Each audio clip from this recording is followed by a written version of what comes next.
다음, 일반 인공지능 다음이 어떻게 보면은 지금 우리가 말하는 특이점이라는 개념으로 갈 수 있을 것 같은데, AI 혁신자라고 얘기를 합니다. 그래서 정말로 AI가 고통을 느낄 것이냐, 물리적으로 느낄 수 있는 수준까지 간다. 구글의 알파고를 만든 사람이 작년에 노벨 화학상을 탔다는 거예요. 그러니까 노벨 화학상을 IT 개발하던 사람이 타니까 이게 무슨 말이냐라고 했는데, 그 사람이 만든 게 뭐였느냐, 결국 AI의 모델의 특징이나 AI의 변화를 알면 결과를 얻어내게 되는 거죠. 그래서 너무 놀라운 게 AI와 사람이 함께 일하는 방식으로 회사가 바뀌고 있다라는 형태이고, 또 이런 형태의 회사들의 가장 큰 변화는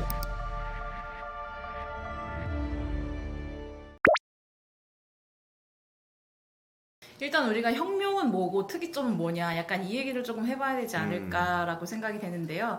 혁명이라는 거는 물론 굉장히 큰 변화이기는 한데, 기존의 어떠한 움직임이나 생활이 있었는데 어떠한 계기로 인해서 이게 아주 크게 변화하는 그러한 것이기 때문에 어떻게 보면 어느 정도는 예측 가능하다고 할 수 있어요. 이것이 A가 B가 된다, 혹은 A가 A 다시가 된다, 이렇게 좀 예측을 할 수 있다라는 개념이라고 하면, 특이점은 그거랑은 좀 다른 개념이다라고 말씀드릴 수가 있을 것 같아요. 원래 이게 양자물리학에서 온 용어거든요.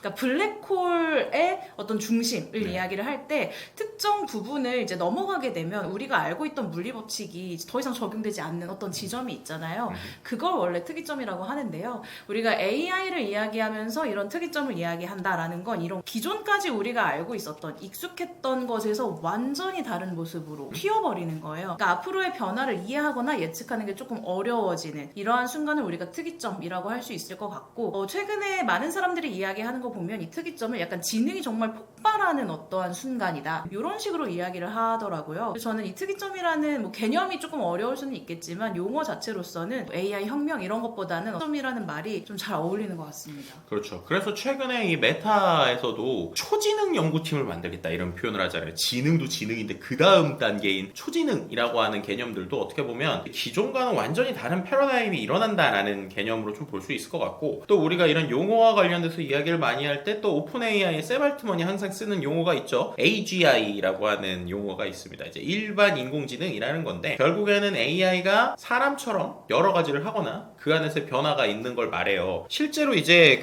저희 책에도 좀 있지만, 기본적으로 우리가 AI의 수준에 대해서 얘기할 때 오픈 AI의 샘 알트먼이 얘기한 5단계가 있잖아요. 그래서 첫 번째 단계가 AI 챗봇이죠. 그래서 오픈 AI의 GPT-4와 같은 대화형 AI, 그러니까 지금 우리가 보는 이러한 대화형 AI가 5단계 중에 이제 1단계라는 거죠. 그리고 이제 두 번째로는 AI 추론자라고 하는 개념을 2단계에서 얘기를 하고 있습니다. 샘 알트먼이. 인간 수준의 문제 해결사인데 여기서 추론이라는 말이 나오는데, 실제로 최근에 나오는 챗 GPT 중에 챗 GPT O3나 O4라고 하는 모델을 실제로 이제 여러분들이 서비스에서 눌러보시면 거기에 한국어는 이성이라고 표현되어 있는 게 있거든요. 그게 어떻게 보면은 인간처럼 AI가 생각을 단계별로 하기 시작하고 고민을 하기 시작하는 추론 해결사인 거죠. 그러니까 지금 보면은 오픈 AI의 샘 알트먼이 얘기한 5단계 중에 2단계 정도는 와 있는 것 같아요. 그리고 지금 이 3단계를 가지고 우리가 한창 얘기하고 있고, 그래서 책에도 나온 건데, 이 3단계가 AI 에이전트에 대한 이야기입니다. 에이전트라고 하는 걸 개념적으로 어떻게 했느냐, 자율적으로 작업을 할 수 있는 AI 시스템이다. 그래서 AI가 단순히 답변을 그냥 우리가 뭐 글 써봐 그럼 글을 써주는 걸로 끝나는 게 아니라 일을 끝까지 하는 거죠. 뭐 마케팅을 해봐 그러면 마케팅에 대한 가이드도 짜고 전략도 짜고 실제 마케팅 컨텐츠도 만들고 그걸 SNS에 올리고 이런 걸 다 하는, 어떻게 보면 에이전트의 역할. 그래서 보통 한 에이전트나 그 다음 4단계 전후 정도를 이제 샘 알트먼은 AGI 그 정도 되면 정말 사람처럼 얘가 일을 다 하기 시작하면 이거 일반 인공지능 아니냐라고 얘기를 하고 있는 거죠. 그럼 이제 그 다음 일반 인공지능 다음이 어떻게 보면은 지금 우리가 말하는 특이점이라는 개념으로 갈 수 있을 것 같은데, 이 오픈 AI의 샘 알트먼이 얘기한 5단계 중에서 4단계부터 좀 그런 걸로 볼 수 있을 것 같아요. 4단계를 보통 뭐라고 표현하느냐, AI 혁신자라고 얘기를 합니다. 혁신자라고 하는 거는 새로운 아이디어나 개념도 내놓고 완전히 솔루션도 내놓는 거예요. 그러니까 인간의 고민에서 나오지 않았던 내용들을 얘가 갑자기 툭 던진다거나, 인간 혼자서 생각할 수 없는 데이터의 내용을 갑자기 던지거나 이런 거죠. 우리가 그 비슷하게 볼 수 있는 게 이번에 데미스 허자비스가 만든 알파폴드를 우리가 얘기할 수 있을 것 같아요. 그래서 너무 놀라운 게 구글의 알파고를 만든 사람이 작년에 노벨 화학상을 탔다는 거예요. 그러니까 노벨 화학상을 IT 개발하던 사람이 타니까 이게 무슨 말이냐라고 했는데 그 사람이 만든 게 뭐였느냐? 인간의 단백질 구조를 화학을 하는 사람들, 생명공학 하는 사람들이 이 AI를 기반으로 시뮬레이션을 해보면서 기존에 못했었던 아이디어들을 빠르게 수행할 수 있는 툴을 만들어준 거거든요. 근데 그 툴을 만드니까 실제로 연구자들이 기존에 생각할 수 없었던 발명과 아이디어들을 쏟아내기 시작하니까 그거에 대한 공을 인정받아서 정말로 무슨 IT를 계속하던 사람이 그냥 상도 아니고 노벨상, 그것도 노벨상에서의 화학상을 탔다라는 건 정말 놀라운 변화다라고 말씀드릴 수 있는 거죠. 이 정도 수준이 되는 게 우리가 말하는 초지능과 이 정도 수준이 되는 게 우리가 말하는 특이점이라고 하는데 조금씩 오고 있는 것 같고요. 4단계가 이 정도인데 그럼 5단계는 어느 정도냐? 지금 샘 알트먼이 말하는 5단계 AI 조직은 조직의 일을 할 수 있는 AI를 말하고 있어요. 그러니까 하나의 사람이 아닌 거죠. 어떻게 보면 정말 기업,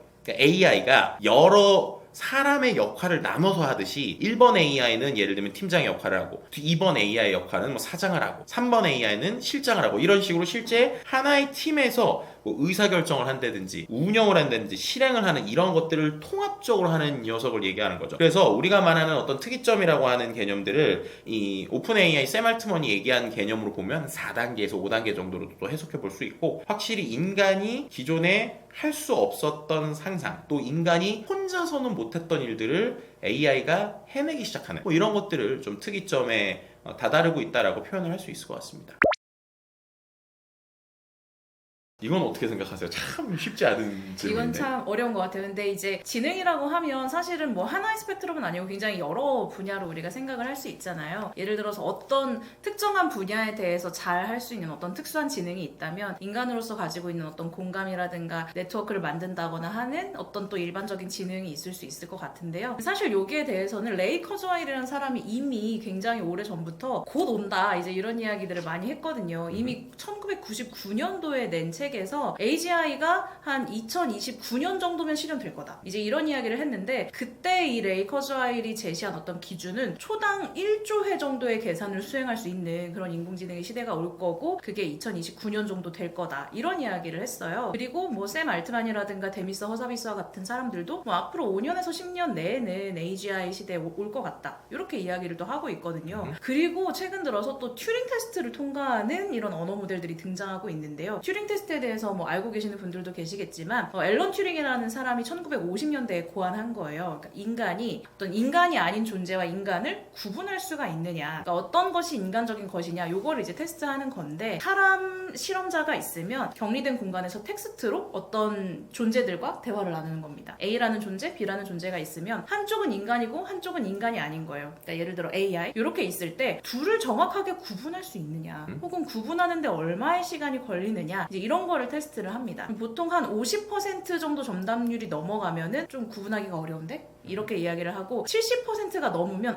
이건 진짜 어렵다 이렇게 이야기를 하는데요. 이걸 GPT 4.5 버전 나왔을 때 대학교에서 연구를 했는데 그때 GPT 4.5에 이 역할을 페르소나를 주입한 그 모델을 테스트를 했을 때 75%가 넘는 비율이 나왔어요. 그러니까 대부분의 사람들이 이제 텍스트 환경에서는 거의 AI와 인간을 구분할 수 없는 그 정도로 자연스럽고 인간과 인간대 이렇게 이야기를 하는 것과 같은 경험을 이미 하고 이렇게 이야기를 할 수가 있을 것 같아요. 그렇죠. 그런데 이제 좀 생각을 해보면 말씀하신 것처럼 그 우리가 말하는 이 자연지능을 앞설 때 그 지능이라고 하는 정의에 따라서 다르지만 어쨌든 인간이 하는 일반적인 행동들 이상을 하기 시작한다는 개념을 보면 말씀하신 대로 이거는 한 뭐 2, 3년 안에 가능한 영역이라고 봐요. 왜냐하면 실제로 최근에 마이크로소프트랑 오픈 AI 간에 계약에 대한 이슈도 좀 있었잖아요. 맞아요. 그래서 예를 들면 마이크로소프트와 오픈 AI가 계약을 한 게 지금 마이크로소프트가 오픈 AI의 기술을 2030년까지 독점으로 쓸 수가 있는데요. 이 2030년까지 독점으로 쓸 수 있는 게 깨지는 유예 조건, 그러니까 그 특수 조항이 뭐가 있냐면 오픈 AI의 기술이 지금 우리가 얘기하는 AGI, 그러니까 일반 인공지능에 도달했을 때는 그 다음부터의 기술은 마이크로소프트만이 쓰는 게 아니라 이거를 여러 곳에서 쓸 수 있게 하는, 그러니까 독점적 권한을 깨는 거예요. 그게 왜 깨는 거냐면 오픈 AI가 이러한 진짜 이 일반 인공지능 수준이 되면 이거는 한 기업에게 이 기술을 몰아주는 게 위험할 수도 있다라고 생각을 하는 거죠. 그래서 이 기술에 대해서 실제로 독점 권한을 안 갖게 되는 게 이제 계약 예외 조항에 있어요. 근데 그 조항이 그냥 조용히 가고 있다가 최근에 이게 좀 이슈가 생긴 겁니다. 그래서 마이크로소프트가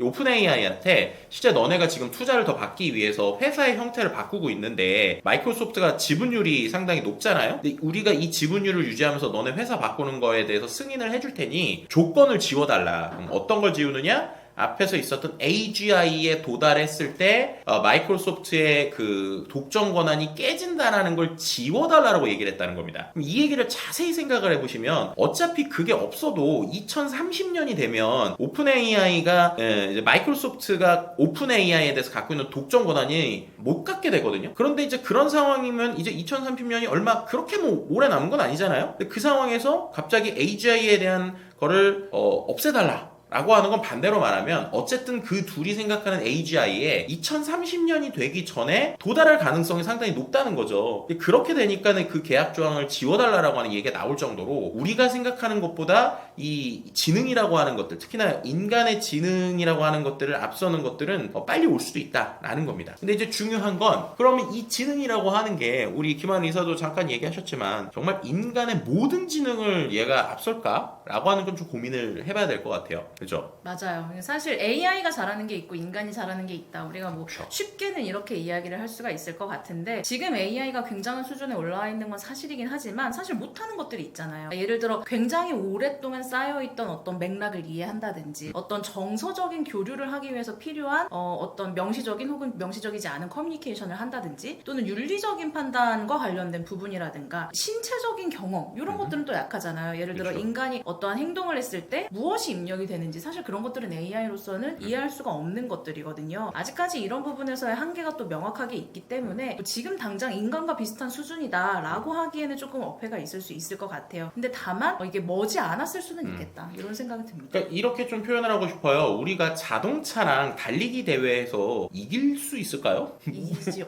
못 이기잖아요. 그러니까 영역이 다르다고 볼 수 있을 것 같습니다. 이 얘기를 왜 드리냐면 우리가 이제 AI 얘기할 때 또 자연스럽게 로봇하고도 연결되고 휴머노이드 얘기를 하잖아요. 우리가 되게 놀라는 건 휴머노이드가 백덤블링하고 인간이 못하는 막 점프를 막 하고 이런 거에 놀라잖아요. 이 로봇 기술을 자세히 살펴보시면 오히려 그런 게 쉽습니다. 무슨 말이냐? 인간처럼 아주 작게 요만한 걸 짚는 손가락 기술이 어려운 거지 이미 막 백덤블링을 하거나 크게 움직이거나 점프하고 이런 거는 더 쉬워요. 근데 뭐가 어렵냐? 인간의 이 손 한마디 한마디에 꺾이는 이 자율도를 유지하는 게 어렵고 또 그 안에서 인간이 가지고 있는 이 인간 피부에서 나오는 정말 천연 윤활제만큼의 부드럽기를 만드는 것 자체가 어렵거든요. 그러니까 가끔씩은 이런 생각이 들어요. 우리한테는 너무 당연하고 너무 익숙한 거니까 이게 뭐가 어려워하는 것들을 실제 구현할 때 보면 되게 어려운 부분들이 있거든요. 결국에는 그런 영역들에서 인간이 잘하는 것과 AI가 잘하는 것들이 앞으로 더 나눠지지 않을까라는 생각이 들죠. 뭐 비슷한 결로 우리가 요즘에 챗GPT한테 뭔가 위로를 받으시는 분들이 많다고 하잖아요. AI가 날 잘 안아주네? 그렇네? 라고 하지만 냉정하게 말하면 그들은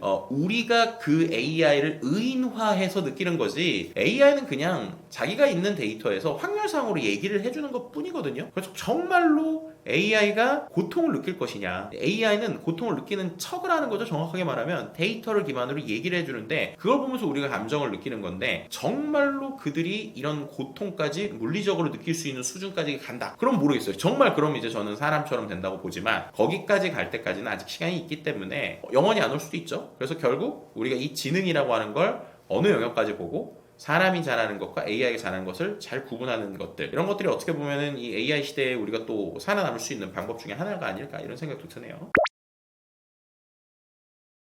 에이전트 경제라는 말을 일단 짚고 가자면 뭐 에이전트라는 말이 가장 핵심이잖아요. 그런 측면에서 봤을 때 사실은 올해 이 2025년이 거의 뭐 AI 에이전트의 원년이다 이렇게 표현을 하는 보고서들이 굉장히 많이 나오고 있는 상황입니다. 그러니까 에이전트 이야기를 저희가 작년부터 하기는 했는데요. 그때 여러 가지 것들이 약간 컨셉이라든가 어떤 초기의 단계로 존재를 했다면 올해에는 좀 더 그게 쓸만한 형태로 많이 나오는 그런 해라고 말씀을 드릴 것 같아요. 이제 그러면서 에이전트들이 할 수 있는 일들이 굉장히 늘어나기 시작하는데 예를 들어서 이런 거예요. 내가 지금 내일 모레 당장 써야 되는데 뭐 예를 들어 옷을 한 벌 사줘, 원피스 한 벌을 사줘 라고 요청을 했을 때 기존의 AI는 사실 사줘를 못하잖아요. 검색을 하거나 정보를 찾아줄 수는 있겠지만 그걸 실제로 사이트에 들어가서 결제를 하고 배송 정보를 입력하고 이런 것들은 할 수 없다라는 거죠. 근데 이제 에이전트의 시대가 되면서 그런 결제 정보까지 입력하고 정말 배송까지 시켜줄 수 있는 이런 시대가 진짜로 거의 다 왔거든요. 그렇다는 거는 이제 인간이 뭔가를 탐색하고 결정을 하고 결제를 하는 경제적인 가치를 소비하고 혹은 창출하는 이런 활동이 AI에게 넘어가고 있다라는 거예요. 그러니까 쉽게 말하면 우리를 대신해서 이제 경제 활동의 주체로서 에이전트들이 아예 활동을 할 수 있다. 라는 거거든요. 이제 그런 지점에서 에이전트의 경제가 오고 있다 이렇게 말씀을 드릴 수가 있을 것 같고요.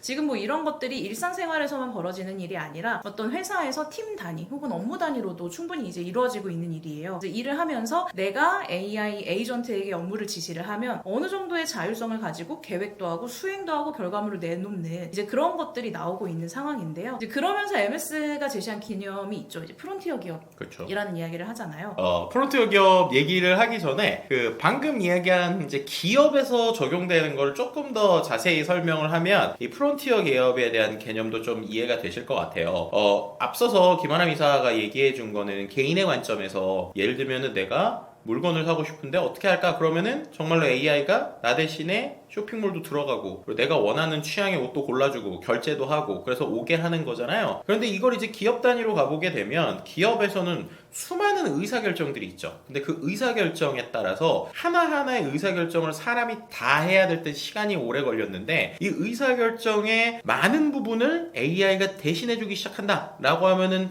시간도 줄일 수 있고 프로세스의 어떤 범위도 상당히 줄일 수 있다는 거죠. 예시를 좀 들어드리면 실제 최근에 미국의 월마트가 정말 월마트 같은 경우 생각을 해보면 엄청 큰 회사잖아요. 그리고 월마트에서 보면 여러 구매 부서에서 가격을 협상하는 일들이 있을 거잖아요. 근데 요게 AI 에이전트를 쓰기 시작했습니다. 무슨 말이냐면 이제 월마트에게 내가 물건을 납품하려는 사람들은 사람한테 잘 보이는 게 아니라 AI 에이전트랑 협상을 해야 된다는 거예요. AI 에이전트가 지금 우리에게 주고 있는 물건을 보면서 역으로 이번에는 이 정도 금액 말고 조금 DC를 해주셔야 될 것 같은데요 라는 얘기를 사람이 아니라 에이전트가 하기 시작을 한다는 겁니다. 이건 되게 큰 의미를 갖는 거죠. 어떻게 보면 사람이 어떤 계획을 짜겠죠. 예를 들면 이런 겁니다. 회사에서 야 이번에는 우리가 좀 구매 비용들을 좀 줄여야 될 것 같다. 그래서 어떤 룰을 만들 수 있을 거잖아요. 뭐 우리랑 최소 이만큼 이상의 거래를 하거나 아니면 거래량이 좀 작거나 아니면 뭐 프로모션을 하는 데들은 조금 비용을 내고할 수 있으면 어느 정도 범위에 내고를 해야 될 것 같아 라고 한단 말이에요. 그럼 이제 보통 그걸 듣더라도 담당자가 직접 계속적으로 커뮤니케이션하고 내고를 하는데 그게 아니라 그 내고들을 AI 에이전트들이 해줘서 결국은 결과를 얻어내게 되는 거죠. 업무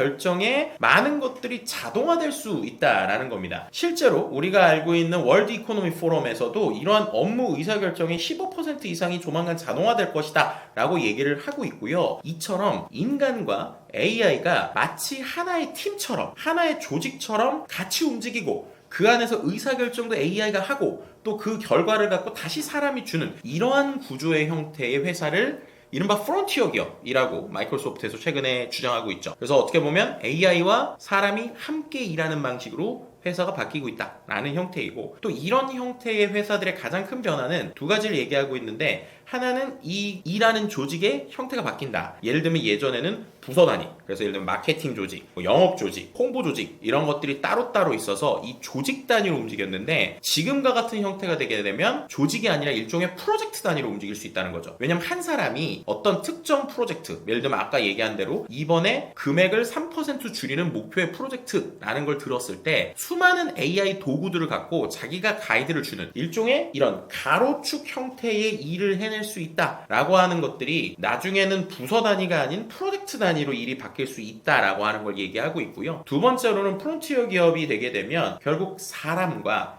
AI 에이전트의 비율을 어떻게 조절할 것이냐. 예를 들면 어디까지 사람이 일을 할 것이고 어디까지 에이전트의 비율을 할 것인가 라고 하는 것들이 계속 이슈가 된다는 겁니다. 그리고 또 중요한 거는 이렇게 되면은 결국에는 회사의 자원이 HR, 사람에게 갔었던 일부의 비용이 시스템, IT로 간다는 거죠. 그래서 여기서 상당히 흥미로운 얘기를 우리가 알고 있는 엔비디아의 젠슨 왕이 올해 초 이제 CES에서 했었는데 엔비디아의 젠슨 왕이 에이전트 얘기를 하면서 지금 이런 에이전트가 많아지기 시작하면 결국엔 회사에 있는 IT 부서가 하는 일이 단순한 IT 부서의 일이 아니라 마치 HR 조직에서 하는 것 같은 변화가 일어날 거다라는 얘기를 한 거예요. 이게 무슨 말이냐? 원래는 어떤 신입사원이 뽑혔을 때 신입사원을 영업에 넣을 거냐 아니면은 뭐 마케팅 부서에 넣을 거냐 이런 것들을 HR 조직에서 했잖아요. 그런데 이제는 AI 에이전트들은 쉽게 말하면 사람과 같은 역할을 컴퓨터 프로그램이나 펑션이 하는 거니까 회사에서 쓸 수 있는 AI 자원 중에 우리가 있는 이 첫 번째 에이전트를 HR 부서 쪽으로 줄 거냐 아니면은 영업 쪽으로 줄 거냐라고 하는 것들을 조율을 할 수 있는 이러한 형태의 움직임까지 있을 수 있다라고 하는 것들이 이른바 AI 에이전트 경제가 품고 있는 여러 가지 함의 중에 좀 하나다라고 말씀드릴 수 있을 것 같습니다. 네, 그러면서 지금 말씀하신 것처럼 결국 이 회사나 어떤 부서에서 에이전트를 얼마나 잘 다루냐 이제 이런 것들이 굉장히 중요해질 거고 그러면 업무의 효율성을 떠나서 그걸 가지고 경제적인 가치가 얼마나 또 창출이 될 수 있을 것인가 이게 굉장히 달라질 거잖아요. 그렇죠. 그러니까 결과적으로는 이 AI 에이전트들을 잘 다룰 수 있는 어떤 소수라든가 기업이 시장을 정말 지배할 수 있다 이런 이야기까지 될 수 있는 것 같아요. 그렇죠. 그렇게 하면서 또 흥미로운 게 그 일자리와 관련된 보고서들을 보면 그렇게 에이전트를 잘 다루면서도 인간이 가질 수 있는 인간적 가치를 같이 움직일 수 있는 사람들을 많이 선호한다는 거죠. 왜냐하면 결국 이들이 연결자의 역할을 해주는 거니까 수많은 AI 도구들을 잘 연결을 해주면서도 그 맥락들을 또 다른 사람에게 설명해 줄 수 있는 인간적인 감성을 같이 가지고 있는 사람들이 궁극적으로는 성공하고 살아남을 것이다라는 얘기를 하고 있는 보고서들의 이야기들이 많은 거죠. 참 아이러니한 거죠. 어떻게 보면 도구적으로는 되게 냉정하게 도구를 잘 쓰면서도 결국에는 인간과 인간의 숨결을 제대로 전달할 수 있는 사람들이 한 사람에서 할 수 있는 역량들은 더욱더 커진다라고 하는 어떤 보고서들의 이야기를 정리해 볼 수 있을 것 같습니다. 네, 뭐 AI를 저도 사실은 일상생활에서 정말 많이 쓰고 있거든요. 네. 그러니까 예를 들어 뭔가 일정을 관리를 해야 될 때라든가 간단한 업무들을 자동화하는 거를 많이 하고 있는데 특히나 요즘은 스마트폰으로 나오는 앱이 정말 많고 그렇죠. 그걸로 할 수 있는 일이 정말 많잖아요. 맞아요. 그러니까 저는 또 사무실 밖에 있는 그런 시간들이 굉장히 길다 보니까 이동을 하면서 혹은 차로 뭐 이렇게 다니면서 그러면서 모바일로 조사를 하거나 뭔가 알아보는 이런 활동들을 굉장히 많이 하고 있고요. 특히나 그러면서 딥리서치 같은 건 정말 자주 사용을 하는 것 같아요. 물론 출처나 이런 것들을 나중에 다시 크로스 체크를 하면서 봐야 되기는 하지만 그러니까 좀 시간이 오래 걸리는 그런 작업이나 반복해야 되는 작업 이런 것들은 스마트폰으로 충분히 좀 자동화할 수 있는 것 같아요. 또 아이와 함께 놀아주기 이런 것도 굉장히 좋아하시잖아요. 저는 이제 그 앞서서도 이제 우리 김한희 회사 얘기했지만 삶의 질이 높아지는 AI 사용법은 제일 쉬운 건 스마트폰으로 그냥 우리가 할 수 있는 게 되게 많다는 거예요. 제일 간단하게는 녹음이나 마이크 기능만 갖고도 할 게 많죠. 요즘에는 뭐 전화를 녹음하거나 회의록 같은 경우를 AI를 기반으로 요약해주는 것들 뭐 이런 것들도 상당히 좋고 그리고 이제 이 스마트폰의 카메라 기능하고 마이크 기능을 잘 활용하면 AI랑 대화를 한다거나 아니면 우리가 어떠한 그 여행지에 갔을 때 카메라 켜놓고 이거 뭐야 하면 물어봐주면 답변해주는 그런 AI들도 있고요. 아이랑 놀아줄 때는 이제 정확하게 말하면 오픈 AI의 정책이 13세 이하는 이 챗GPT를 쓰는 거를 금지하고 있잖아요. 생각보다 많은 분들이 이거 모르시더라고요. 그래서 오히려 아이들은 생각을 키워야 되는 시기이기 때문에 직접 던져주면 안 되는데 AI를 갖고 어떻게 하느냐 저는 제가 아이의 이야기를 듣고 그 내용을 기반으로 그림을 그려준다거나 여러 가지 재미있는 것들을 하면서도 이제 놀고 있습니다. 그리고 이제 저희 책에도 있지만 실은 갤럭시에 이 AI 기능이 많이 좀 숨어 있어요. 특히나 이제 최근에는 구글 제미나이랑 좀 연동이 돼서 뭐 구글한테 이제 제미나이한테 제가 뭐 여러 가지 얘기하다가 야 이 내용을 우리 뭐 와이프한테 문자로 보내줘 하면은 문자로도 보내주거든요. 그런 형태의 스마트폰과 연동돼 있는 기능들도 많기 때문에 그런 것들도 좀 활용해 보시면 좋을 것 같습니다. 일단은 뭐 AI 쓰시면서 가장 좀 주의하셔야 하는 것 중에 하나가 이런 할루시네이션인 것 같아요. 뭐 사전적인 의미로는 환각, 뭐 환상 이렇게 말하는데 AI 시대에서는 AI가 사실이 아닌 걸 마치 사실처럼 이렇게 섞어서 이야기하는 그런 현상을 할루시네이션이라고 하잖아요. 그렇죠. 근데 원인은 굉장히 많기는 하지만 결국 이걸 피하려면 몇 가지 이제 방법이 있습니다. 가장 좋은 방법은 질문을 좀 잘 하시는 거예요. 물론 최근 들어서 추론 모델이 굉장히 좋아지면서 내가 질문을 좀 잘 못해도 답변을 그럴듯하게 잘 가지고 오거든요. 내 질문의 의도를 잘 이해를 하고 파악을 하고 뭔가 단계적으로 생각을 하면서 답변을 가지고 오기는 하지만 여전히 그래도 질문을 제대로 하면 더 좋은 답변을 받을 수 있다는 건 맞는 사실인 것 같아요. 특히 이런 것들을 프롬프트 엔지니어링이라고 하는데 뭐 어려운 말이기는 하지만 사실 이게 우리가 일상생활에서 말을 할 때에도 충분히 쓸 수 있는 대화의 기술입니다. 그러니까 예를 들어 누군가에게 업무 지시를 한다거나 대화를 할 때 내가 어떤 의도인지 그리고 이게 지금 어떤 맥락에서 이루어지고 있는 일인지, 그리고 내 의도를 명확하게 전달하고 거기에 맞는 정확한 단어를 쓰는 것, 이런 것 기본적인 것들만 잘 지키기만 하셔도 굉장히 좋은 답변을 얻어낼 수가 있거든요. 또 잘 보면은 이런 분들도 있어요. 아니 이제 AI가 다 알아서 잘 해주는데 내가 이렇게 질문하는 법을 지금 배우면 또 너무 늦지 않을까요? 지금 배우는 게 의미가 있을까요? 이런 말씀 많이 하세요. 근데 어떻게 보면 지금이 또 딱 좋은 시기인 것 같기는 합니다. 왜냐하면 뭐 한 2, 3년 전에는 챗 GPT 이야기를 하면 그거 내가 뭐 쓸 필요가 있을까? 이런 이야기들 진짜 많이 하셨거든요. 네. 가입도 안 되어 있는 분들도 정말 많고 한 번도 안 써보신 분들도 많이 계신데, 지금은 이제 챗 GPT 하면 뭔지 다들 아시잖아요. 그리고 어떤 건지 대충 다 알고 계시기 때문에 이제는 정말 써볼만 할 때가 됐다. 그리고 써보기에 유용한 서비스들이 이런 에이전트의 형태로 정말 많이 있다. 이렇게 말씀드리고 싶고요. 지금 시작해도 절대 늦지가 않다. 다만 뭔가 사실이 중요한 것, 정보를 검색을 하셔야 한다거나 이런 부분이 있을 때에는 좀 여러 곳에서 같이 동시에 AI에게 물어보시고 출처도 검증을 해보시고 좀 자동화할 정도로 자주 있는 일이라고 하면 이 프롬프트를 이렇게 쓰는 게 맞는 건지 좀 반복적으로 시뮬레이션을 하시면서 자기만의 사용법을 익혀가시면 좋지 않을까 이렇게 생각을 합니다. 이 프롬프트나 정확한 답을 이끌어낸다라는 이야기에서 좀 꼭 알아두시면 좋을 게, 지금 말하는 생성형 AI가 100% 정답이 나올 거라고 생각하시면 안 됩니다. 이거는 원리 때문이에요, 원리. 왜냐면 우리가 말하는 챗 GPT나 생성형 AI의 트랜스포머라고 하는 구조는 쉽게 말하면 빈칸 채우기거든요. 그래서 얘가 가지고 있는 수많은 데이터 중에 말이 될 만한 그럴듯한 거를 확률적으로 채우는 머신일 뿐이에요. 예를 들면 내일 날씨는 이라고 나오면 그 다음에 네모칸들이 우리가 있다고 생각을 해보세요. 그럼 우리가 생각할 때는 내일 날씨는 이라고 하면은 당연히 인터넷을 검색해서 할 거라고 생각하지만 기존의 챗GPT는 그렇게 안 합니다. 어떻게 하느냐, 내일 날씨는 다음에 맑습니다, 흐립니다, 좋습니다, 나쁩니다 중에 그냥 확률상으로 채울 뿐이에요. 단 얘가 내일 날씨는 먹습니다, 뭐 배부릅니다 이런 얘기는 안 하겠죠. 왜냐면 확률상으로 사람들이 그렇게는 안 쓰니까. 그런데 내일 날씨는 맑습니다, 어둡습니다 이런 것 중에 확률상으로 채우는 겁니다. 그럼 이게 맞느냐 틀리느냐 얘도 몰라요. 그냥 확률상이기 때문이에요. 그래서 처음에 잘 안 썼죠. 그래서 어떻게 되느냐, 이 AI 모델만으로 안 된다는 걸 우리가 느끼기 시작하니까 여기에 도구들을 붙여주기 시작하는 겁니다. 그래서 이 도구들을 붙인 것들을 우리가 이른바 최근에 에이전트 AI라고 부르기 시작을 하죠. 가장 기본적인 에이전트 AI 형태가 이 챗GPT를 우리가 많이 쓰게 된 계기인데, 서치 GPT라고 하는 것들이 생기고 나서부터예요. 서치 GPT가 뭐냐, AI가 바로 답변을 하니까 확률상으로 이상한 걸 하니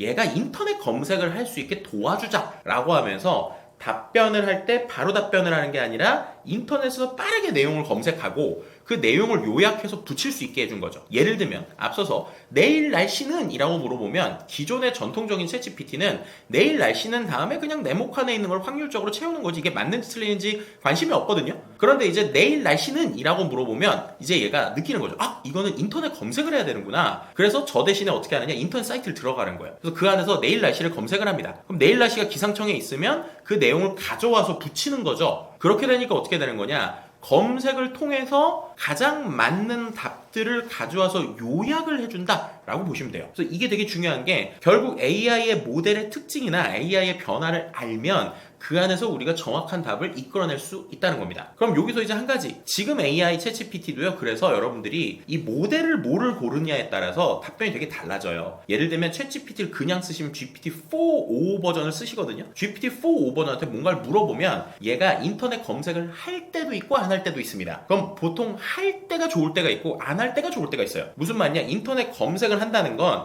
이미 있는 결과를 요약을 해주기 때문에 뭔가 창의적인 내용은 잘 안 나옵니다. 그런데 내가 받아야 될 내용이 창의적이거나 아이디어를 해야 되면 그냥 쓰시는데요, 이 내용은 꼭 맞아야 된다 라고 하면 얘한테 인터넷 검색 결과를 기반으로 해 라고 하거나 GPT의 도구에 보면 인터넷 검색을 켤 수가 있거든요. 그걸 켜서 보셔야 돼요. 그런 식으로 결국에는 답을 이끌어내는 프롬프트 테크닉들도 중요하지만 이 AI 도구들의 변화를 보시면 상당히 여러분들이 이런 변화를 느낄 수 있다는 겁니다. 그래서 이제 저희 책에서 결국에 이런 프롬프트 엔지니어링에 대한 기본적인 원리나 아니면 AI 모델들의 좀 특성들을 좀 비교해 놨으니까 같이 보시면서 좀 같이 공부하는 마음으로 생각하시면 좋을 것 같은데, 궁극적으로는 AI한테 답을 잘 이끌어내는 건 우리가 회사에서 어떻게 하면 우리 직원들한테 내가 일을 잘 시킬까 라는 것들과 맥락이 맞닿아 있다라고 생각하시면 좋을 것 같습니다. 네, 일단은 뭐 에이전트 책을 냈으니까 에이전트 개념 좀 얘기를 해야겠죠. 에이전트라는 걸 쉽게 이제 우리가 리액트라는 구조를 가지고 많이 얘기를 하는데 리즈닝하고 액션을 한다는 거죠. 그러니까 기존에 있었던 챗GPT는 그냥 얘한테 질문을 하면 바로 답변을 했는데 요즘 나오는 이 에이전트 기반의 AI들은 바로 답변을 하는 게 아니라 추론, 생각을 한다는 거죠. 예를 들면은 뭐 마케팅을 해봐 라고 하면은 그냥 기존의 챗GPT는 자기가 있는 데이터에서 바로 답변을 하는데 요즘에 말하는 에이전트들은 마케팅을 해봐라는 게 과연 무슨 의미일까? 지금 우리 뭐 주인님이 얘기한 게 무슨 의미일까? 생각을 하고 단계별로 일을 이렇게 하면 되겠다는 걸 일단은 쪼개죠. 그래서 우리가 이걸 생각의 사슬이라고 표현하는데 단계별로 일을 이렇게 해야겠다라는 추론을 합니다. 그리고 나서 액션을 하죠. 액션을 할 때 단순히 그냥 챗GPT 안에, 그러니까 우리가 말하는 자기 서비스 안에서만 하는 게 아니라 그 바깥에 있는 여러 가지 도구를 가져와서도 하죠. 예를 들면 마케팅을 한다. 라고 하면은 마케팅을 할 때 내가 검색을 해야겠구나. 그럼 인터넷 검색 엔진 도구를 가져와서 쓰고 또 그림을 그려야겠구나. 그럼 그림을 그리는 도구를 가져와서 쓰고 또 그 안에서 내가 만약에 PPT를 만들어야겠구나. 라고 하면은 파워포인트를 만드는 도구를 가져와서 쓰는 이런 형태로 일을 끝까지 할 때의 단계들을 갖게 되는 게 바로 이 리즈닝, 액션, 그리고 리액트라는 구조이죠. 그래서 중요한 건 AI 워커스한테 AI 에이전트는 결국에는 AI가 일을 처음부터 계획을 짜고 그 계획에 따라서 AI가 다양한 도구를 가지고 와서 일을 어쨌든 끝까지는 한다. 그리고 그것을 피드백을 하면서 확인을 한다. 라고 하는 게 좀 기술적 의미다. 라고 좀 설명을 드릴 수 있을 것 같습니다. 네, 그래서 지금 잘 설명을 해주셨는데 에이전트가 가지는 어떤 특징이랄까요? 특징을 중심으로 개념을 설명을 해드리자면 일단 첫 번째는 이용자의 어떤 말을 자연어로 잘 해석할 수 있는, 이해할 수 있는 자연어 능력이 굉장히 중요하고요. 두 번째는 방금 말씀하신 추론에 대한 것. 그래서 어떤 기능을 하기 위해서 단계적으로 생각을 해서 계획을 잘 세울 수 있느냐. 이게 중요한 두 번째 특징이고요. 또 세 번째는 말씀하신 것처럼 적절한 도구를 잘 가지고 사용할 수 있느냐. 도구 활용 능력. 그 다음에 네 번째는 본인이 하고 있는 일들을 스스로 보면서 이건 잘 안 됐네 반성을 하고 다시 시행할 수 있는 이러한 자기 반성과 시행의 능력 이런 것들이 갖추어져 있을 때 우리가 AI 에이전트다 라고 이야기를 할 수 있을 것 같아요. 특히 이제 우리가 AI와 함께 일을 해야 하는 AI 워커스로서 좀 중요한 부분은 일단 한번 해보면 뭔가가 된다 라는 개념으로 좀 받아들이셔야 할 것 같아요. 특히 여기에서 중요한 게 초보자, 어떠한 업무에 대해서 약간 주니어인 초보자들의 경우에는 굉장히 큰 도움을 받을 수가 있는데 생산성이 좀 초기에 빠르게 향상되는 그런 경험을 하실 수가 있다는 거예요. 실제로 스탠포드나 MIT의 연구 결과를 보면 초보자들의 생산성이 34% 정도 향상된다라는 연구 결과가 있고요. 기초 수준을 좀 향상시키는 데 굉장히 효과적이라는 겁니다. 그런데 이게 이제 주니어 측면에서만 중요한 것은 아니고 사실은 더 중요한 게 시니어들 입장인데요. 잘하던 일들을 더 잘하게 해주는,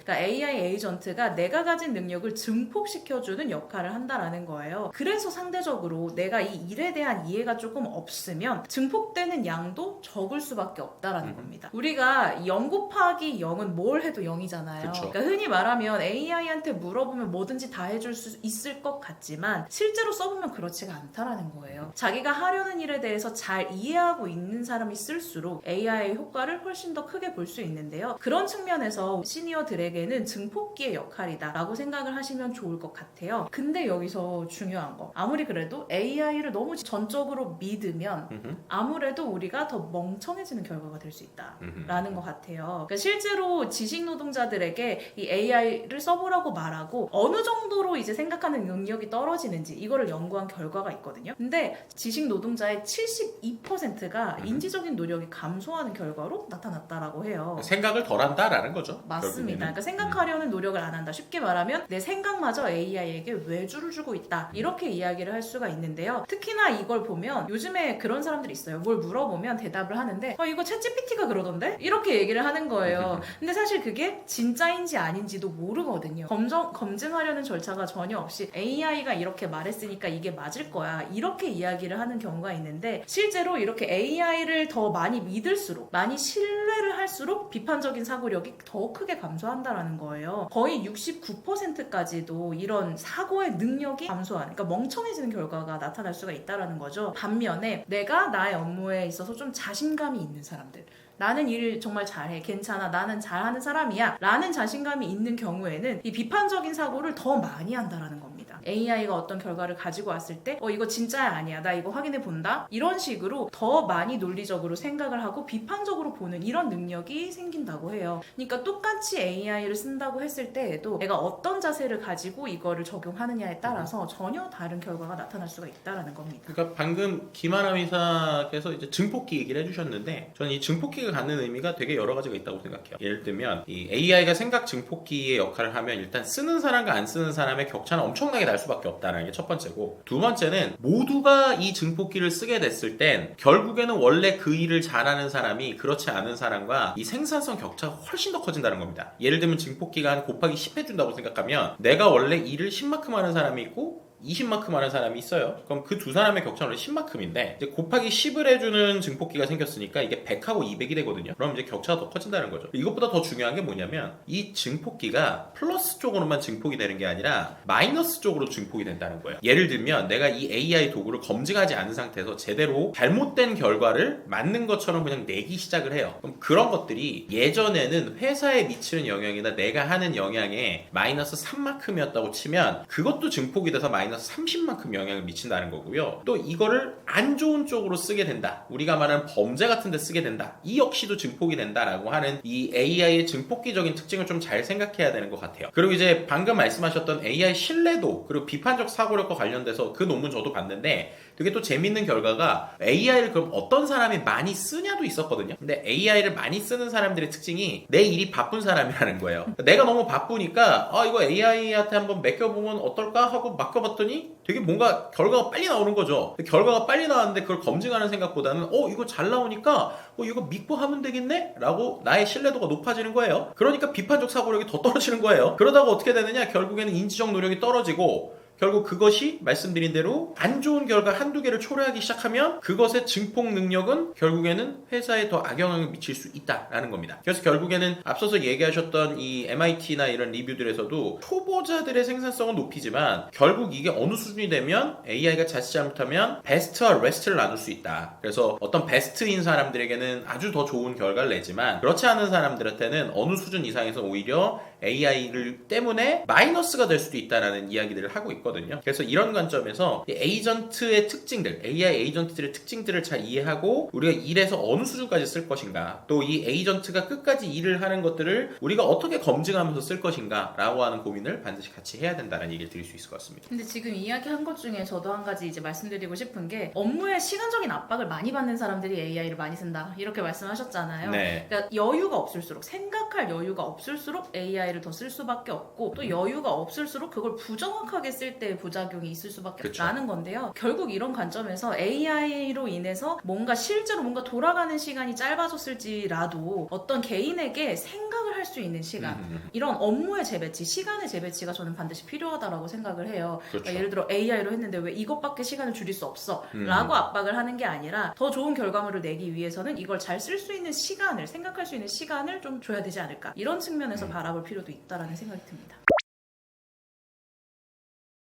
네, 사실은 이 책을 쓰기 전부터도 이런 거에 대한 고민이 굉장히 많았어요. 왜냐하면 제가 이제 컨설팅 업무를 했는데 좀 작은 회사에 있다 보니까 여러 가지 일을 진짜 너무 많이 해야 하는 거예요. 아마 작은 회사에서 일하시는 컨설턴트분은 다 너무 공감하시겠지만 한 사람이 해야 하는 업무의 종류와 양이 정말 장난이 아닙니다. 그러다 보니까 저 자체도 항상 퇴근을 하고 나서 야근이 너무 일상화되어 있었고 또 주말에 일하는 것도 너무 일상화되어 있는 거예요. 죄송합니다. 근데 이런 것들을 좀 타파하기 위해서 저도 AI를 정말 적극적으로 쓸 수밖에 없었거든요. 근데 쓰면서 느끼는 게 다른 사람들 좀 약간 쓰기 어려워하시는 분들은 어떤 부분이 있었냐면 AI한테 일을 딱 시켰는데 결과물이 딱 나왔는데 마음에 안 든대요. 근데 어떻게 쓰시는지 보면 한 번에 모든 걸 다 해결하려고 하세요. 한 번에 프롬프트로 그냥 다 완전히 마음에 드는 결과물이 나오는 걸 딱 이걸 원하시는데 생각보다 별로잖아. 이제 이런 반응이 나오는 거예요. 이제 그런 부분들을 보면서 제가 생각을 한 거는 누구나 이제 일이라는 게 흐름이 있거든요. 어떤 일을 한다고 했을 때 한 방에 끝낼 수 있는 일은 거의 없잖아요. 우리가 뭐 간단한 걸 하나 조사를 해서 리포트를, 원페이지 리포트를 쓴다고 해도 내가 무슨 조사를 해야 하지? 무슨 주제를 봐야 하지? 라는 거에서부터 시작을 해서 조사를 하려면 검색을 해야 되는데 어떻게 검색을 해야 하지? 검색한 결과도 읽어보고 이걸 가지고 어떻게 정리를 해야겠다. 구상을 하고 정리 하는 이런 일의 흐름이라는 게 있잖아요. 근데 이 AI를 쓰실 때에도 좀 마찬가지. 일을 한 번에 시키시기보다는 본인이 하려고 하는 이 일의 워크플로우라고 하잖아요. 네. 1번부터 해서 내가 어떤 흐름으로 업무를 하겠다. 일단 이거를 다 펼쳐놓고 내 일을 한번 쪼개보는 겁니다. 그래서 단계별로 1단계 한번 해보고 2단계 해보고 만약에 결과물이 중간에 틀릴 수 있거든요. 그럼 틀린 부분을 검토하고 수정해 가면서 그런 방식으로 단계적으로 접근을 하면요. 중간에 나오는 오류들도 줄일 수 있고 마지막에 나오는 결과물을 좀 더 내가 원하는 형태의 결과물로 잘 만들어갈 수가 있어요. 그래서 가장 중요한 부분 중에 하나가 한 방에 끝내기보다는 뭔가 워크플로우를 생각하면서 단계별로 쪼개서 AI를 활용해보자 라는 부분들을 좀 강조해 드리고 싶어요. 그리고 두 번째 측면에서는 내가 할 수 있는 일들이 전부 다 자동화가 가능하지는 않습니다. 내가 하는 일 중에서도 자동화가 될 수 있는 포인트들이 있거든요. 주로 어떤 거냐면 시간은 되게 많이 걸리는데 맨날 비슷한 일인 거예요. 그래서 뭔가 이걸 하다 보면 내가 너무 지치는 이런 일들이 있는데 그런 것들을 중심으로 내 일에서 자동화를 할 수 있는 포인트가 뭔가 이런 것들을 좀 찾아보시는 게 좋습니다. 대표적으로 많이들 좀 페인 포인트라고 생각을 하는 게 이메일 같은 거 적고 관리하는 거예요. 특히나 이거는 영업이나 마케팅 하시는 분들이 좀 고통스러운 부분 중에 한 분인데 고객에 맞춰서 항상 뭔가 해야 하잖아요. 문자 메시지 하나 보내고 이메일 하나 보내려고 해도 그렇고 또 내 메일함에 들어있는 정말 많은 이메일들의 내용을 파악하고 관리를 하는 거 이런 것들이 사실 시간은 진짜 많이 들지만 뭔가 티가 안 나는 일이거든요. 이런 부분들을 좀 포인트로 잡아서 자동화를 하시면 도움이 될 것 같아요. 이런 것뿐만 아니라 많이들 또 고통스러워 하시는 회의록을 작성하는 거라든가 또 AI가 잘 도와줄 수 있는 데이터 분석이라든가 이런 부분들의 포인트를 잘 잡아서 자동화를 하시면 좋을 것 같습니다. 개인의 측면에서는 나의 성장을 좀 도와줄 수 있는 방향의 활용법도 생각을 하시면 좋을 것 같아요. 예를 들어서 챗 GPT를 나의 그 튜터, 과외 선생님처럼 쓰시는 분들도 굉장히 많잖아요. 하다못해서 영어 공부를 하기 위해서 이 AI를 쓰시거나 이런 부분들도 많은데 아무튼 나의 맥락을 이제 기억할 수 있다 보니까 메모리 기능이 좋아지면서 그런 부분들이 참 좋거든요. 맞춤형으로 뭔가 학습을 하는 것 활용해 보시면 좋을 것 같고 지식을 습득하는 프로세스 같은 것도 좀 어마어마하게 효율화될 수 있습니다. 자료를 검색시키는 것에서부터 요약하고 정리하고 심지어는 이제 팟캐스트처럼 오디오로 뽑아내는 것까지도 AI가 다 도와주기 때문에 지식을 습득하는 프로세스를 좀 효율화하는 이런 측면에서도 직장인들이 도움받을 수 있지 않을까 생각이 됩니다. 결국에는 이 AI를 내 일에 적용한다는 건 단순히 AI 도구만의 어떤 변화가 아니라 우리의 일을 디지털 트랜스포메이션 할 수 있는 가장 좋은 근원이 되는 것 같아요. 왜냐하면 우리가 일할 때 생각보다 많은 일을 그냥 하거든요. 그런데 내가 하는 일을 데이터화하는 거에서부터 AI가 시작인데 생각보다 우리는 그냥 매일 일상을 이제 살아가죠. 출근을 하고 퇴근할 때까지 실제로 내 일이 어떤 순서로 어떤 형태로 진행되는지를 문서화해 보신 분들이 생각보다 많이 없으실 거예요. 그런 것들을 우리가 HR 관점에서 보면 암묵지를 형식지화한다라고 표현하거든요. 우리가 가지고 있는 어떤 추상적인 개념이나 아이디어들을 데이터, 그러니까는 형식지화하는 게 되게 중요한데 거기서 우리가 일에서 AI를 쓰려면 결국 제일 중요한 것도 내가 하고 있는 여러 가지의 일들을 형식지, 그러니까 데이터화하는 것. 기업만 디지털 트랜스포메이션을 하는 게 아니라 개인의 일도 디지털 전환하기 위해서 가장 중요한 것이 김아람이서 얘기한 것처럼 나의 일의 워크플로우를 문서로 만드는 것부터이다 라는 얘기를 드리고 싶네요.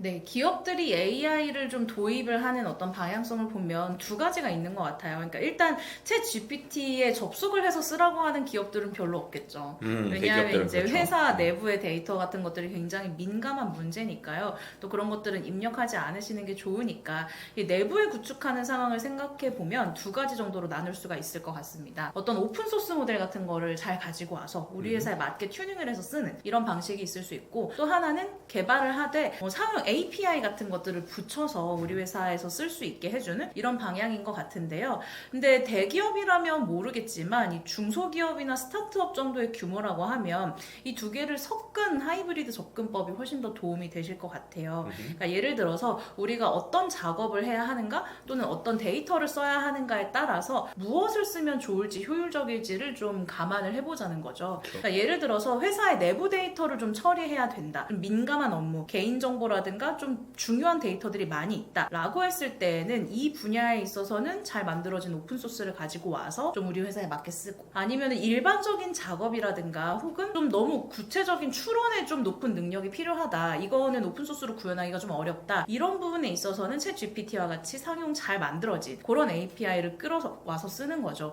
이렇게 좀 약간 하이브리드식의 접근법을 가져가시면 좀 더 비용 효율적이고 우리 회사에 맞게 AI를 구축하실 수 있지 않을까, 이런 생각이 좀 듭니다. 그리고 이제 중요한 건 역시 보안 요소일 테니까 어떤 서비스를 쓰니 간에 이게 데이터 유출에서의 문제가 없는지를 확인을 잘 하셔야 될 것 같고요. 예를 들면은 우리가 말하는 챗GPT나 여러 가지 것들도 옵트아웃, 그러니까 내 개인정보를 안 가져가게 하는 옵션들이 있어요. 그래서 그 옵션들은 기본적으로 켜두시되, 그렇게 하더라도 기본적으로 이 데이터들이 클라우드에 올라가기 때문에 이 데이터가 클라우드에 올라가도 되는 건지 안 되는 건지 이런 것들에 대한 좀 검토들이 필요합니다. 그래서 클라우드에 올리지는 못하는데 생성형 AI를 써야 된다. 그럼 이제 김하람 이사 지금 얘기한 것처럼 오픈소스 모델들을 요즘에는 로컬, 그러니까 우리 회사 서버에서도 돌릴 수 있게 해주는 정도의 경량화 모델들도 있거든요. 물론 이제 그렇게 되면은 성능은 좀 떨어질 수 있겠죠. 그래도 이제 그 안에서 결국 선택을 하는 거죠. 우리는 성능이 좀 떨어지더라도 이 클라우드에 올리면 안 된다라고 하는 거, 그런 식으로 이제 하시는 것들이 중요할 것 같고요. 또 한 가지 이제 기업에서 아무래도 좀 AI를 이제 시스템이나 아니면 관리가 되지 않는 상황에서 쓰다 보면 중구난방으로 쓸 때가 많아요. 왜냐면 개인이 그냥 나는 챗GPT에서 이것저것 써볼래요. 그런데 그러다가 이제 개인이 자칫 잘못하면 우리 회사에 어떤 중요한 데이터를 올릴 수도 있잖아요. 그렇기 때문에 기업에서 어쓰는 시스템을 구축하는 것과 함께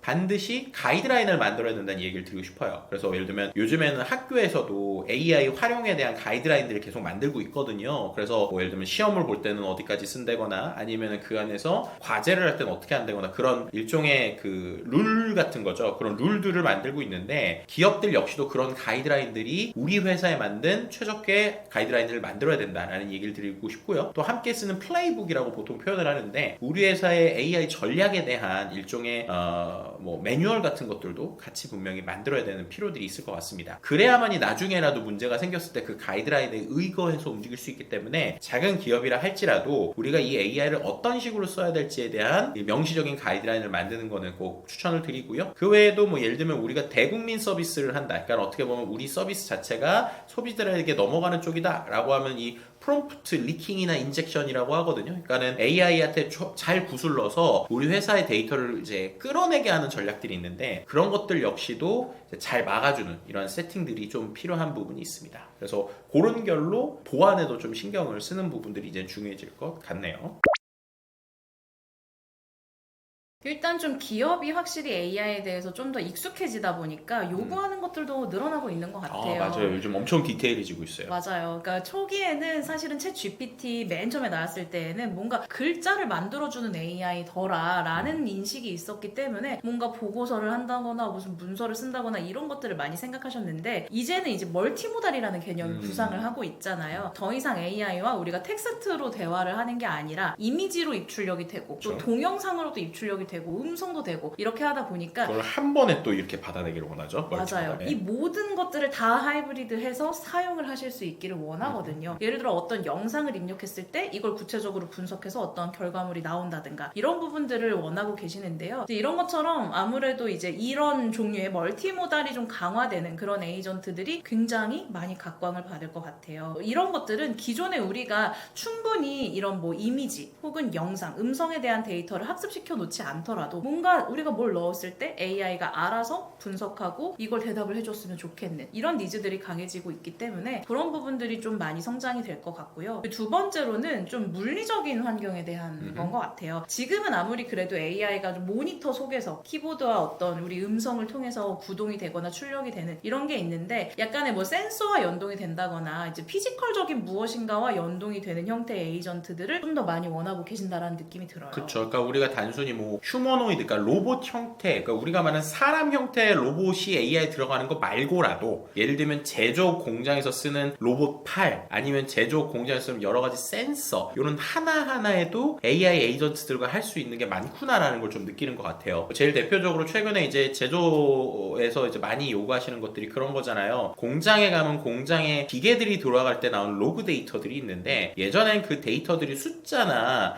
이러한 그 어떤 코드의 형태로 돼 있으니까 그 숫자나 코드의 형태를 우리가 말하는 그 리더들, 그러니까 어떻게 보면 의사결정자들이 그게 어떤 의미인지를 해석을 하기 위해서는 개발자나 데이터 분석가가 반드시 그거를 해석해서 정리해줘야 됐었는데 생성형 AI가 그런 걸 잘하는 거죠. 예를 들면 기계가 돌아갔을 때 어떤 결과물들이 코드나 숫자로 나오는 걸 생성형 AI가 요약을 해줘서 결국 의사결정자들한테 오늘 공장의 현황이 이렇고 변수들이 이렇습니다라는 걸 반페이지로 정리해주는 거, 이걸 원하고 있거든요. 그럼 결국 이거는 말씀드린 대로 단순히 챗GPT만으로 된 게 아니라 이 기계, 피지컬적인 녀석들이 어떤 행동을 하고 그 데이터가 오는 것들을 갖고 이제 만드는 거죠. 그럼 이제 이게 궁극적으로 반대의 결도 이제 될 거라는 거예요. 예를 들면 지금은 공장의 장비를 돌리기 위해서는 수많은 시스템에 대한 걸 누르거나 아니면 전문가들이 뭔가를 액션을 해줬어야 됐는데, 이런 것들도 이제 조금 더 지나면은 의사결정자가 그냥 이렇게 하는 거죠. 야, 이번에 공장을 조금 더 효율적으로 돌릴 수 있게 네가 좀 해봐 라고 하면은 그거를 AI가 실제로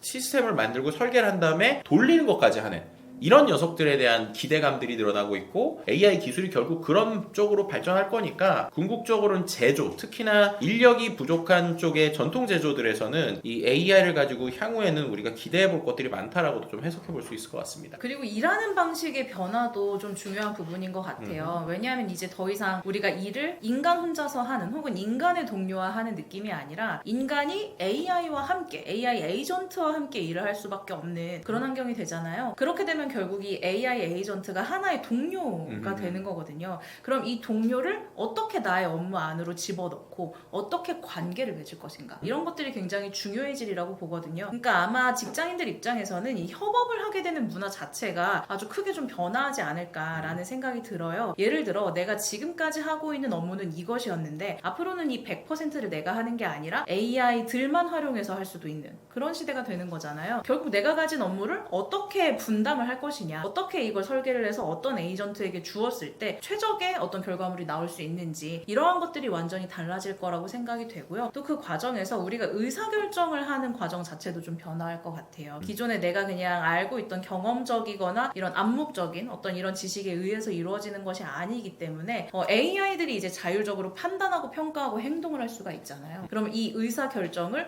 어느 수준까지 자율성을 줄 것인가, 얼마나 결정을 할 수 있게 하고 어떤 부분들은 내가 해야 할 것인가, 이러한 것들을 선택하는 것도 굉장히 중요한 부분이 될 것 같아요. 개인의 관점에서도 큰 변화가 있겠죠. 우리가 말하는 우리의 일상, 그리고 우리가 살아가는 모든 형태의 이 AI가 좀 같이 들어온다. 그래서 우리 일상에 통합되는 AI 에이전트들이 나올 것 같습니다. 우리 라이프 사이클에 있어서 AI가 그냥 은연중에 우리를 도와주는 거죠. 제일 쉽게 생각해 볼 수 있는 게 그런 거죠. 우리가 지금 AI가 우리 건강에 대한 도움을 많이 주고도 있잖아요. 뭐 저는 워치를 차고 있지 않지만 뭐 예를 들면은 워치, 뭐 애플워치나 갤럭시 워치 같은 걸 차고 계시는 분들은 기본적으로 이 데이터가 우리에게 주는 의미들이 있잖아요. 뭐 예를 들면은 건강에 대한 것들이나. 근데 지금은 단순한 통계적인 숫자라고 치면 여기에 에이전트들이 더 똑똑해지면 결국 여기서 우리한테 제안을 하겠죠. 예를 들면 너 지금 운동을 오늘 10분 더 안 하면 너 이러다가 죽을 수 있어 라든지, 아니면 너 지금 먹는 거 이렇게 하다가 큰일 나니까 오늘은 이 음식 말고 저 음식을 먹어야 돼 라고 얘기를 한다거나, 아니면은 너 지금 병원을 꼭 가야 될 상황에 가까워오는 것 같으니까 이번 건강검진 놓치면 정말 안 돼 라든지, 그런 것들을 계속적으로 우리가 익숙한 언어의 패턴, 아주 자연스럽게 친구가 얘기하는 형태로 얘기를 해준다든지, 아니면 내가 듣고 있는 음악 중간에 뭔가 얘기를 해준다든지, 그런 형태로 우리의 삶에서 녹아드는 에이전트들도 우리가 생각해 볼 수 있는 그림이라고 볼 수 있을 것 같습니다. 네, 크게 공감이 되는데요. 저도 뭐 워치를 차고 있긴 하지만 좀 그렇잖아요. 산소 포화도가 83이다. 그럼 이게 좋은 건가? 나쁜 건가? 무슨 말인지 모르죠. 무슨 솔직히 말인지 일반인들은. 모르잖아요. 네. 그렇다고 궁금한 거 있을 때마다 검색하거나 의사 선생님한테 전화를 할 수도 없는데 이제 앞으로는 이러한 것들도 내가 정말 잘 이해할 수 있고 내 일상 자체를 좀 바꾸고 뭔가 변화시키고 적용할 수 있는 그런 방식으로 나에게 맞춤형 AI들이 좀 더 우리 일상에 들어오지 않을까, 이런 생각이 듭니다. 그렇죠. 그래서 실제로 하버드 비즈니스 리뷰에서 이제 분석한 결과를 보더라도 작년, 그러니까 2024년하고 2025년에 사람들이 AI를 가지고, 생성형 AI를 가지고 어떤 부분에서 제일 많이 쓴지를 분석한 데이터가 있었잖아요. 근데 그 데이터에서 보더라도 그때 이제 제일 원래 사람들이 많이 썼던 게 제너레이팅 아이디어, 그러니까 아이디어를 발굴하는 쪽에 대한 거, 거, 우리가 챗GPT한테 하듯이. 근데 그게 한 6인가까지 떨어졌고 제일 많이 나오는 게 테라피, 그다음에 컴패니언십 이거죠. 그러니까 나의 어떤 어떻게 보면 심리적인 것들, 그리고 이런 좀 멘탈을 관리할 때 AI가 도움을 준다거나, 컴패니언십, 그러니까 나의 그냥 일상에서 같이 있는 동료 같은 서비스를 쓴다는 거죠. 그래서 말씀드렸던 건강 관리나 이런 쪽에 좀 쓰고 있고, 저도 여담이지만 실제로 제가 한동안 당뇨 때문에 힘들었잖아요. 그래서 당뇨와 관련돼서 센서를 차고 있으면 그래프가 나오는 앱이 있는데, 그 앱에 그 그래프를 AI한테 주고 나 지금 건강 관리 어떤지 네가 의사 선생님처럼 좀 얘기 좀 해주고 혼낼 건 혼내줘 이랬더니 얘가 아주 적나라하게 얘기를 해줘서 그걸 가지고 건강 관리를 좀 잘했던 뭐 그런 생각들도 들기도 하네요. 6번이 좀 중요한 질문입니다. 특이점부터 해서 결국 사실 중요한 거는 그래서 내가 어떻게 저 4번 얘기 좀 해. 네, 이거. 네. 자, 바로 가겠습니다. 네. 특이점이라는 표현을 쓰는 것을 본 적이 있는데요. 왜 그런 거고 이 표현 어떻게 생각하시나요?